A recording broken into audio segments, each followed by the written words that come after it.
Cause we want retribution. Oh yeah, we want retribution. Oh yeah, we want retribution.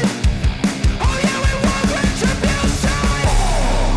Yeah, we ran out of patience. Boil up with the cold hard hatred. I can feel the vibration. Feet in the streets, it's a new sensation. I wanna break faces on the pavement. I wanna make greatness look complacent. Adrenaline awakened, I can taste it. We can make an impact, grab and then take it.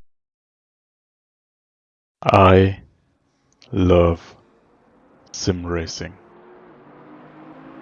This is the start of me finally taking sim racing more seriously and racing more consistently, and I'd love for you to join me on that journey. I've been on and off with sim racing for about 2 or 3 years now. Every time I hop on, I get frustrated really quickly and I decide to hop off again. But this is the end of it. I am going to hold myself accountable, I am going to race consistently, and I am going to take you on that journey with me.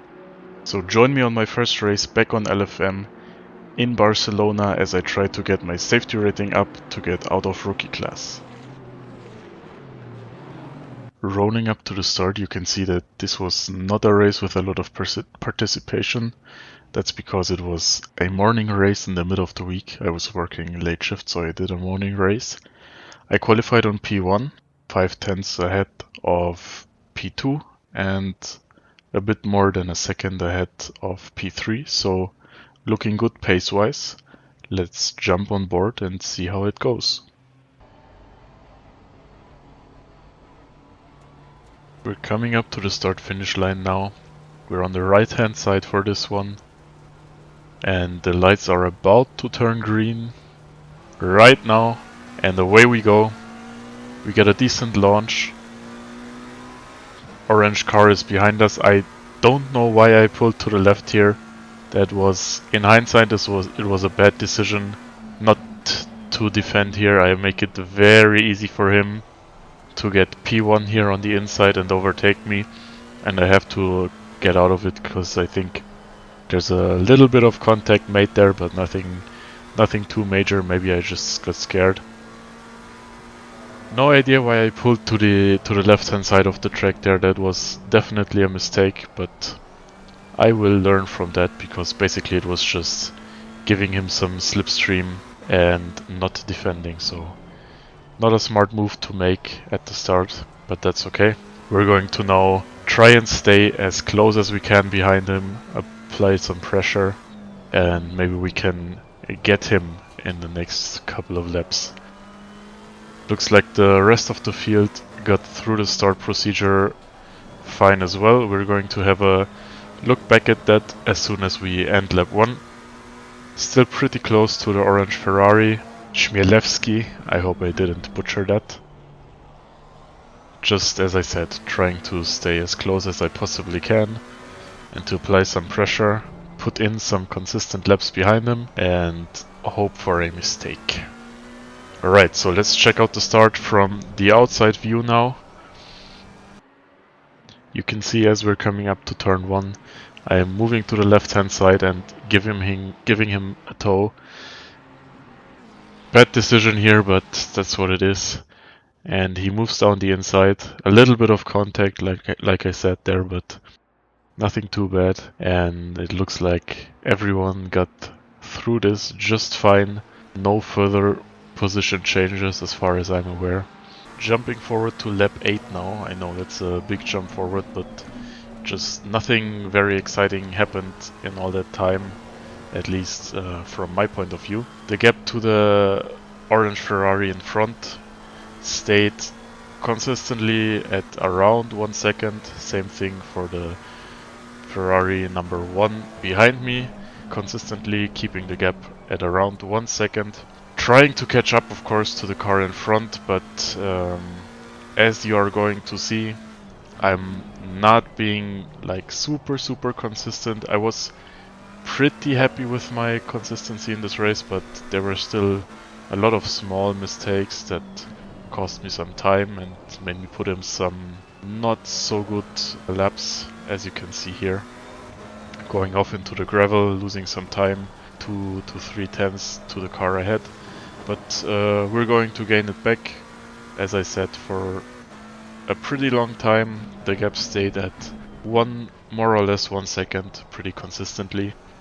So now we're going to go on board with another driver who had a bit of a more exciting race than me. Just to show you some action in this race, he's going to go on a pretty good charge through the field here. So on board with Guyu in car number 6 on lap 4 here, or lap 3 going on to lap 4. He started in the back of the field, he's still in last place, but he gets a really good run out of the last corner, gets into the slipstream of the Porsche ahead, and moves to the right to go around the inside on turn 1, makes the move stick easily, up 1 position for him. Just a few corners later you can see in the background Guyu already caught up to P6, that is. The McLaren of Lebrun, car number 5, absolutely bins it in turn 9, coming out ahead of the Porsche in P7, and Guyu gaining another position from that. We're now watching the car 6 again on the end of the same lap, getting a good run out of the last corner in the slipstream of the car ahead, and he's going to move to the inside, make that same move again just a lap after. Down the inside, really clean move, makes it stick, and he moves up to P5. On to lap 6 now, we're watching car number 2 in P4. He slides through that corner and gets the chicane completely wrong. That allows car number 6 to catch up with him, and for some reason he just does not get on the accelerator through the last turn. Easy overtake there again, and Guyu moves up to P4, so 4 positions gained for him in the space of only 2 laps. Jumping back on board now on lap 9, you can see the gap ahead and to the car behind us is still around 1 second. Still trying to catch up and apply some pressure. We're not going to let him go here. As we come onto the last section of the track, coming up to the chicane now, the orange Ferrari is just going to get his left rear wheel over that curb as he gets on the accelerator, loses traction, spins out, and we managed to make it past safely. Up into P1 we go. See, we just had to wait for that mistake there, keep it consistent, keep it mistake free of big mistakes anyways. And me and car number 1, the Ferrari, are going to move up to positions 1 and 2. The leader is going to drop down to P3. You can see again here, as he gets around the corner, he just gets his rear left tire onto that big sausage curb and just loses traction and spins out there as we get by safely to move up into P1. Going on to lap 14 now.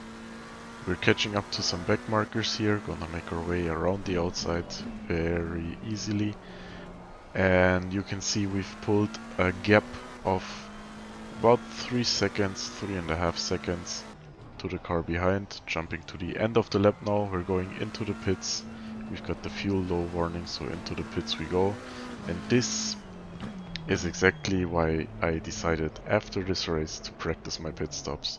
You can see I'm going too far here.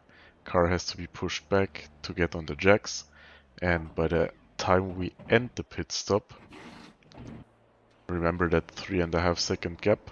Yep, it's gone. My bad pit stop made me lose a lot of time to P2. Fortunately we come out just ahead of him and he has to tuck in behind me.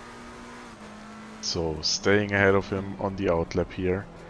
We're gonna now try and build a gap. Of course be careful on the cold tires. But yeah, really need to practice my pit stops. That was just another instance of, you know, it hurting my race, but fortunately it was not too bad. At the end of the outlap, he has caught up to me pretty close, going through the final corner onto the straight. I'm hoping the slipstream and the power of the Ferrari are not going to be enough for him to make a move, but the way it looks right now in the mirror, I'm thinking, okay, he's not gonna make a move from that far back, but I am mistaken. He gets very close to my back there, super close. I will show you that from another perspective now.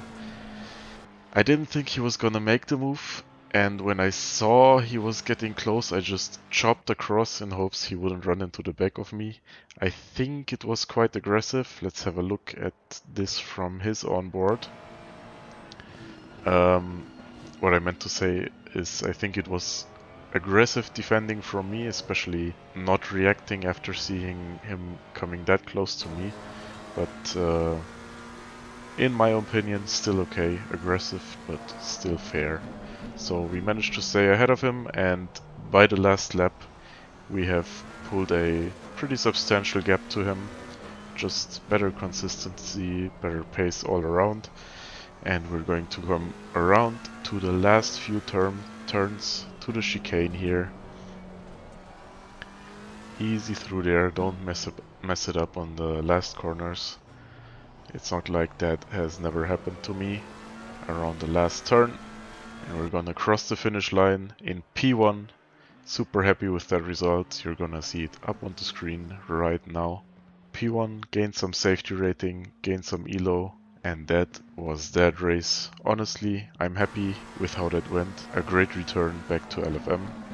Let's hope we continue onward on this upwards journey. Let's see what happens in the next race. So the next race I'm going to show you is the first race back out of rookie class, and it's actually my second race in VR. So the first one I showed you in this video was still done on my curved screen. Just after that I got my VR headset, spent the whole week adjusting it and making it work for ACC.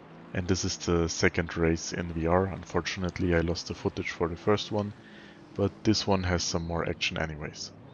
So we're in split 1, car number 34, I think the last car that made it into split 1. I qualified in P26 with a 144.8, so my pace a bit worse than in the first race, but it's just down to me getting used to VR, and it worked out pretty well in this race. So let's jump ahead to the start. Coming up to the start finish line now, the lights are about to turn green, and we are away. There we go. Decent launch right there. Maybe we can get past that Ferrari on our right. We started on the left, so we're gonna stay on the outside, try and get around everybody safely. On to turn 1. Like I said, going to stay on the outside, get through there as safely as possible. And I think we've made up a few positions there. Ended up right behind that pink McLaren. We've got a Ferrari on our inside, but he has to pull out of it, and we end up ahead of him. Going into turn 3 right now, so around the outside again. Maybe we can get that McLaren. No, he's a bit quicker on the accelerator. I'm a bit hesitant there. So tucking in behind that BMW now, and out of the next corner the McLaren gets held up a little bit. We get a run on him. Maybe we can make a move down the inside right away, but the BMW slows down a lot, and there's an Aston Martin in the middle of the track. Everybody has to slow down here.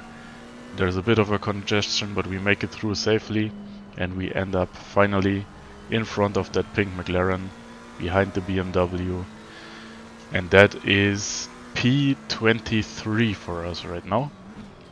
Gonna try and move around the outside of the BMW, or I'm sorry, that's actually P20 as the Delta refreshed there. The move around the outside didn't work, but got through the first lap safely, made up a few places, so perfect here. The McLaren thinks about a move on the inside, but pulls back to let us go through the chicane one by one to not lose any further time to the cars in front. Jumping on board with car number 13 here to see what happened, and there's the Ferrari hitting the Aston Martin. He goes sideways and into the Ferrari again. Everybody has to get on the brakes to avoid crashing into him here, and unfortunately, as I try not to run into the McLaren, I push that BMW off to the left hand side, but I texted him afterwards and no harm done. He had a good race anyways. As you can see, by lap 3 I think that is, he's right behind us again. And we are still right behind the other BMW who is fighting with the Ferrari. We catch up to him, but I get a pretty bad exit out of the last corner, run into the gravel there, and that loses me a lot of time to the BMW behind. He's gonna have slipstream and just way more speed down the straight than I do. He moves to the inside, no point in defending there. I think his pace is better than mine anyways, so might as well try to follow him through. As you can see here, he's now going to get held up by the BMW in front of him. So we're gonna get another run on him. Moving to the outside, he defends into turn 3 or turn 4, I'm sorry. But it's not enough to get around the outside. We end up behind him and he's gonna defend another time, but I'm just going to tuck in behind him. As I said, maybe we can follow him through because I think his pace was pretty decent here. I'm just gonna take this time to tell you really quick, I'm showing you the footage from the replay right here because I have not yet figured out a good way or how to properly record in VR. I'm still tweaking some settings there and trying to get it to work properly and look good. So for now I'm going to show you replay footage, but the plan is definitely to show you my real POV in VR in the future. So stay tuned for that. I hope I can get it running properly. Now jumping ahead to lap 11 here. On the left hand side there's a back marker. He lets everyone through, but unfortunately I end up behind him through the hairpin here. I'm going to get stuck behind him for a good part of a lap, which is going to cause me to lose a lot of time to the cars in front, unfortunately. So I mean, I should have tried to get past him as soon as possible here, but the same story repeats again. I get a bad exit onto the straight. This is really the part of the track that I have to improve on most. So next lap on the back straight into the hairpin, he's going to let us by, as well as the Aston Martin behind me.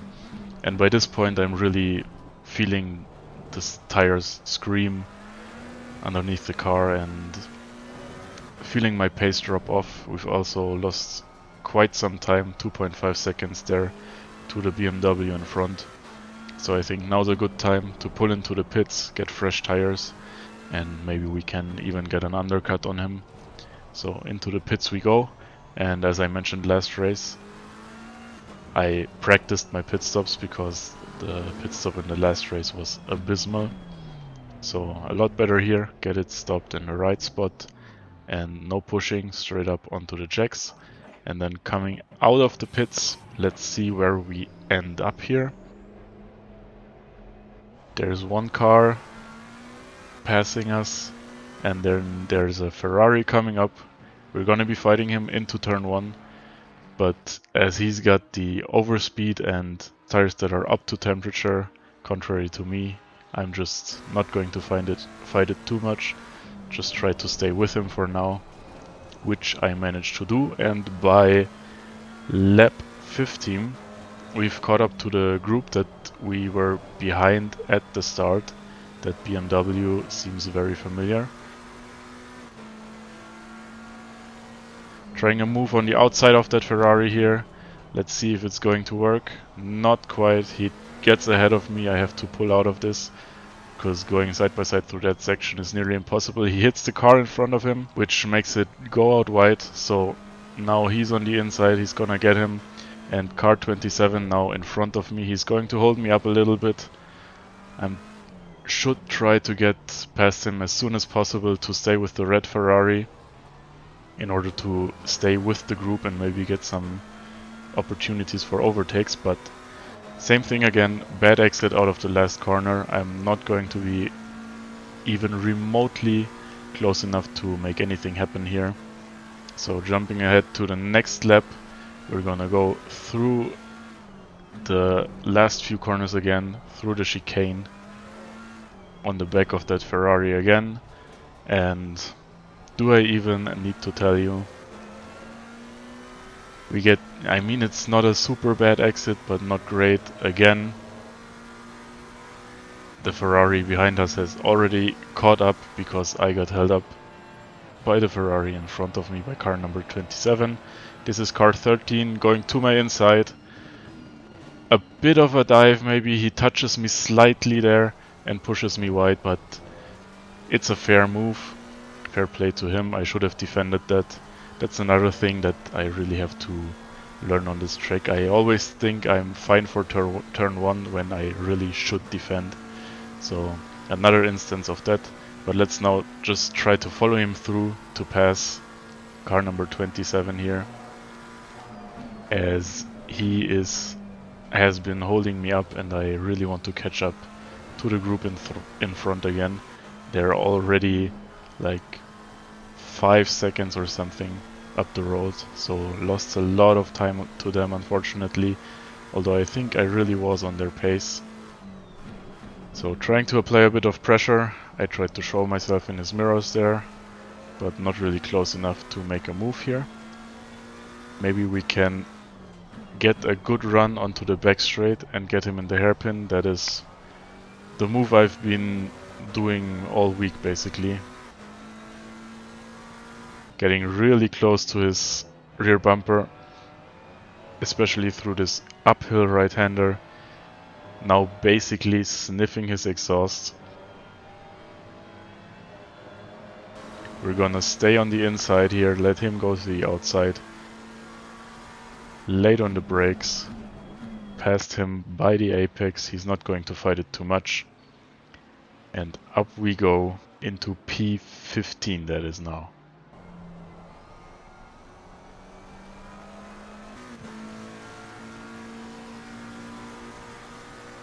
Moving on to the last lap of the race now.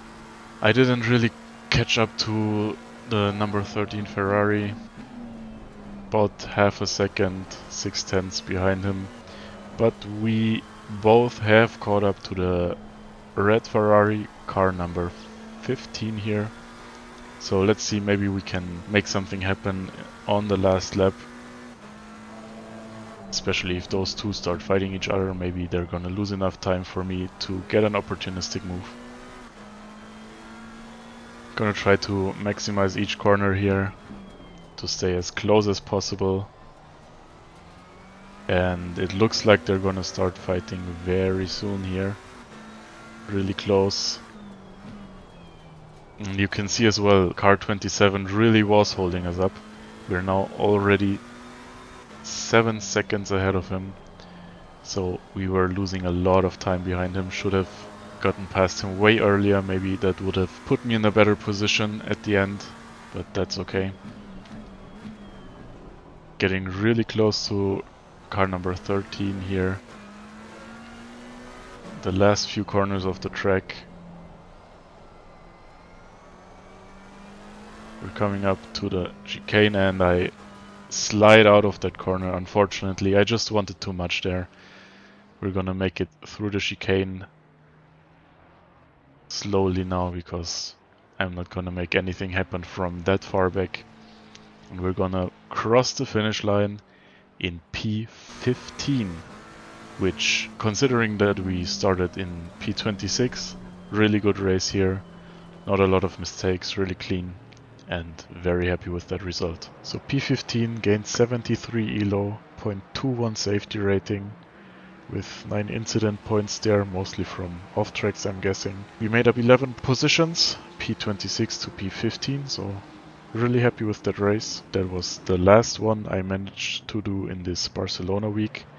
I hope you enjoyed this video. Let me know how your week in LFM at Barcelona went and what you think of these races. And I will see you in the next one.